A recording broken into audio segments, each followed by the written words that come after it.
മലപ്പുറം ജില്ലാ പഞ്ചായത്ത് സെക്രട്ടറിക്ക് സ്ഥലം മാറ്റം. ജില്ലാ പഞ്ചായത്ത് അംഗം മുസ്ലിം ലീഗിലെ ടി.പി. ഹാരിസിന്റെ സാമ്പത്തിക തട്ടിപ്പ് കേസിലെ രണ്ടാം പ്രതിയായ കെ ബിജുവിനെതിരെയാണ് നടപടി. കേസ് ക്രൈംബ്രാഞ്ചാണ് അന്വേഷിക്കുന്നത്.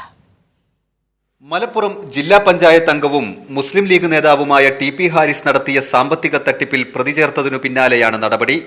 ടി.പി. ഹാരിസ് ഒന്നാം പ്രതിയും സെക്രട്ടറി ബിജു രണ്ടാം പ്രതിയുമായാണ് കേസ്. തൃശൂർ കോർപ്പറേഷൻ അഡീഷണൽ സെക്രട്ടറിയായാണ് സ്ഥലം മാറ്റം.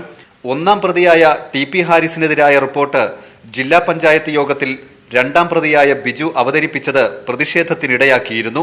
ടി.പി. ഹാരിസ് ഇടനിലക്കാരനായി 200-ലധികം പേരിൽ നിന്ന് ലാഭവിഹിതം വാഗ്ദാനം ചെയ്ത് 25 കോടി രൂപ തട്ടിയെടുത്തുവെന്നാണ് കേസ്. ജില്ലാ പഞ്ചായത്ത് ഫ്രണ്ട് ഓഫീസിൽ വെച്ചും പരിസരത്തു വെച്ചുമാണ് പണം കൈപ്പറ്റിയത്. ജില്ലാ panchayat president MK Rafeeqa, vice president Ismail Muthedam എന്നിവരുടെ അറിവോടെയാണ് തട്ടിപ്പ് നടന്നതെന്ന് പണം നഷ്ടമായവർ ആരോപിച്ചിരുന്നു. കൈരളി ന്യൂസ്, മലപ്പുറം.